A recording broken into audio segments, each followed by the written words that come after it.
All right, guys. Look, hey guys, it's Dr. G.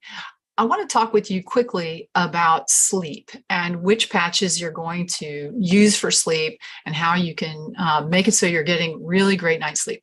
So, of course, the first thing people think of is a Silent Nights patch, right? The Silent Nights patch is designed through the use of light to increase melatonin. All right, so melatonin, the brain's primary antioxidant, it's wonderful. Now, there are different places to place the Silent Nights patch, and I'm going to refer you below this video to links where you can find out where are the different places you need to try the Silent Nights in order to get the best response.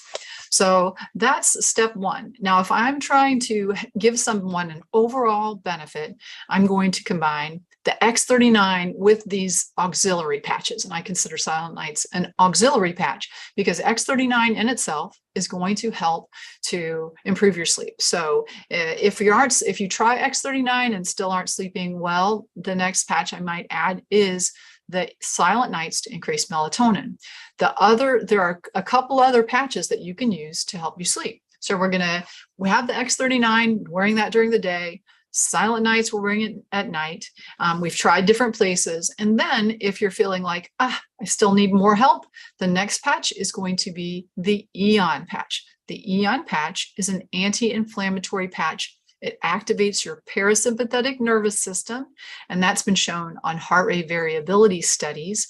And so this is something that engages your rest and digest. Okay, so we want to engage your rest and digest.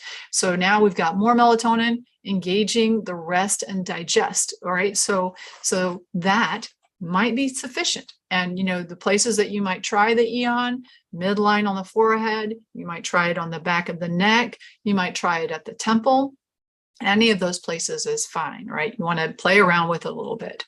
All right, so let's say you want to add another patch to try and improve your sleep. The next patch you might consider adding is Alavida. Okay, now Alavida it means to reduce oxidative stress on the skin. Okay, but the way the Alavida patch works is causing the pineal to release a peptide called epithalamine.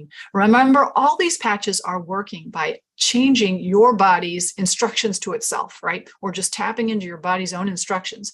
And when you release more epithalamine, very interesting, it has some potent anti-aging, life-extending features, also supports the immune system.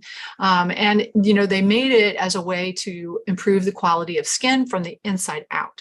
So in addition, epithalamine, it reduces oxidative stress, better quality of skin, but also interestingly, when you wear it at night, it also triggers an increase in melatonin and people can get a better night's sleep.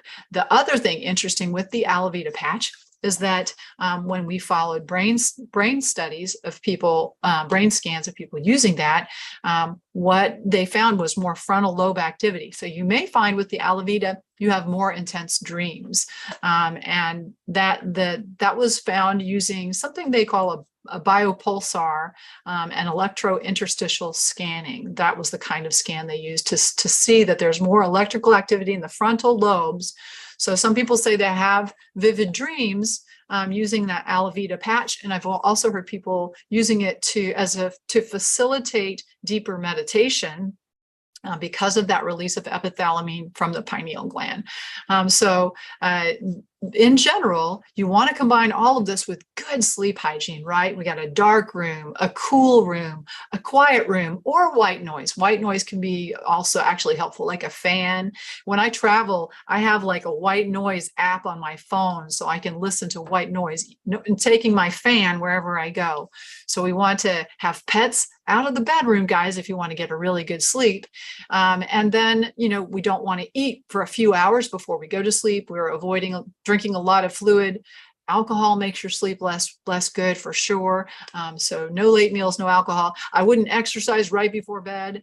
Try and make that earlier in the day. And of course, if you track your sleep, it makes it easier to find out what is changing, right? And so I use an Oura ring to track my sleep. You might find it helpful to get something like an Oura ring, or use an Apple Watch or your phone to track sleep. I like the Oura ring because it doesn't have to be on Wi-Fi. And sometimes being exposed to Wi-Fi signals can affect people's sleep. So for sensitive folks, we want to make sure our head is not near the router, right? Turn your router off at night if you're one of the sensitive people. All right, you guys, I hope that's helpful. And I look forward to seeing you sometime soon. Come join one of our presentations. We're live on this channel Monday through Saturday, 9:30 Pacific time, talking about these wonderful Lifewave products and how they can change your life. So maybe you guys will join. Invite your friends.